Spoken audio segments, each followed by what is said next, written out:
Income-based repayment is one of my favorite income-driven repayment plans. IDR plans, that's the umbrella term, is often confused or mixed up when someone is referring to what plan they're on. If I ask them, what plan are you on? They say, I'm on income-based repayment.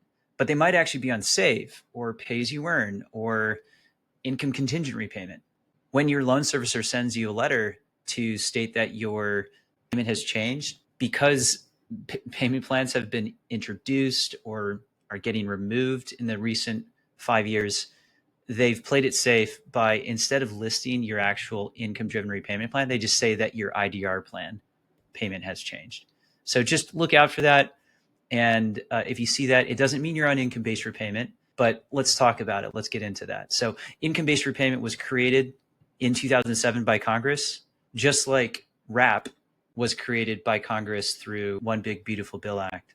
In that way, it's different from pay as you earn or revised pay as you earn or SAVE. Those were not created directly through Congress. In its first form, it was made available to borrowers July 1st of 2009.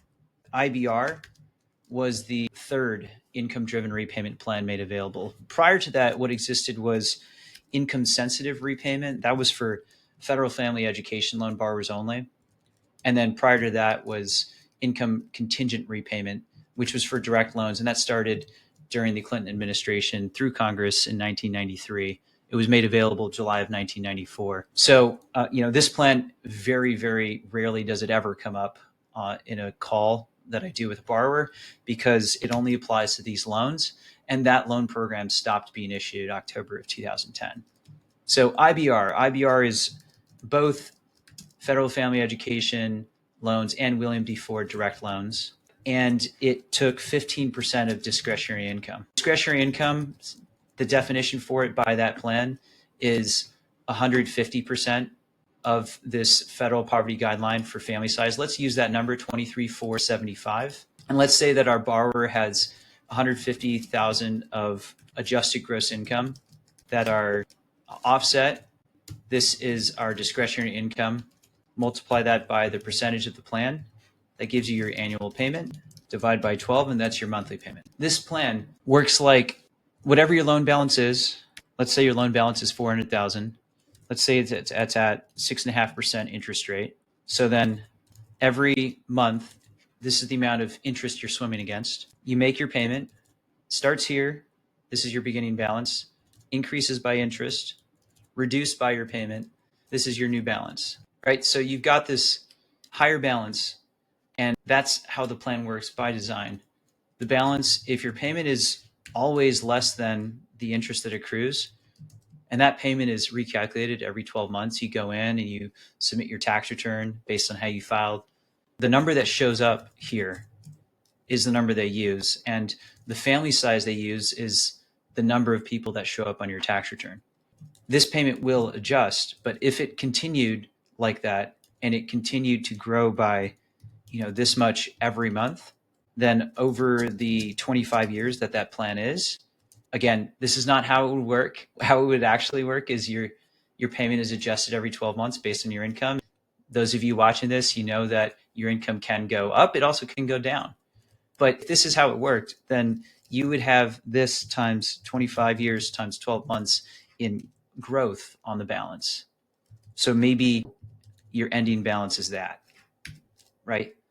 And it would get added to your income in that year. You would have payments along the way, total payments of this times 25 times 12, plus balance projected, payments along the way, assumed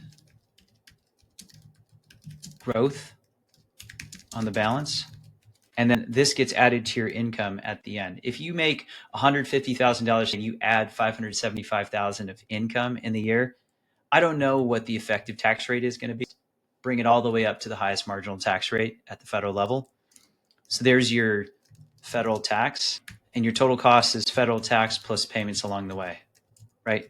Now, how that's different from any other loan out there is that you don't pay this tax bill until the very end. And that's a good thing when we're talking about the time value of money. But let's just compare this to regular costs. What if this was stacked up next to a normal loan and you took out a $400,000 loan at 6.5%? That, depending on where you live, could be a mortgage for a house. What I know about mortgages on the 30-year projections is that you pretty much end up paying back what you borrowed times two. What you borrowed plus interest. So 800,000, right? I could run the math on this. Like if we did $400,000 at 6.5%, let's do the same 25 years.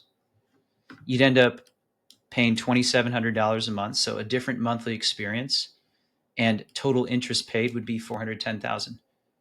So borrowed 400, paid 410, total cost 810,000. Compare that to this, and that could be a really, really good deal pursuing a plan like that.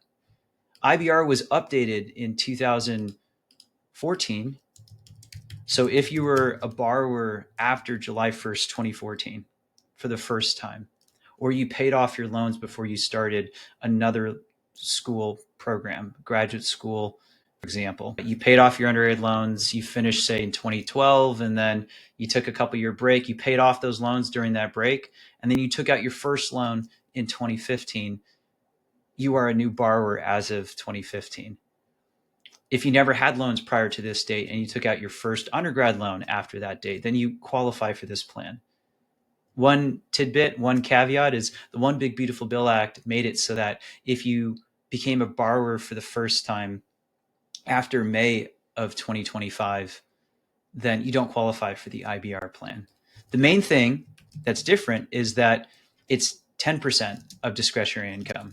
So, that takes all of this math and makes it even more generous. If we use the same stuff, now we can compare monthly and annual payments, and that's a pretty big difference. And the other thing that it changed was instead of it being 25 years, it's 20 years.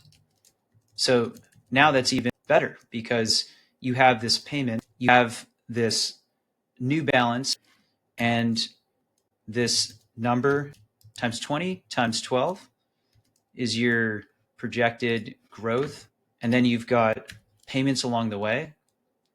Your balance is there.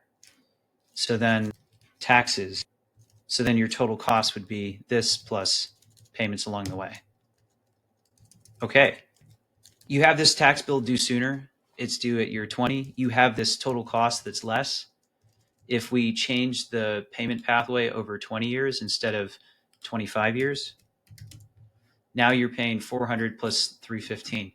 So 715,000. This not how the math actually works. Your income changes over time. If you want to estimate your payments using a pretty cool calculator, go to gradloanadvice.com/calculator, and you can plug in your family size, you can plug in your income, you can plug in your balance. If you want to upload existing loans that you have from your NSLDS file, you can do that too. And then you can compare IBR from 2007 versus IBR from 2014. You now know which one you qualify for. You can look at the WRAP plan, which is a 30-year plan. I'll record a separate video on that. And you can adjust assumptions for income and inflation. And if you're not sure, then book a call with us. Have a professional run it.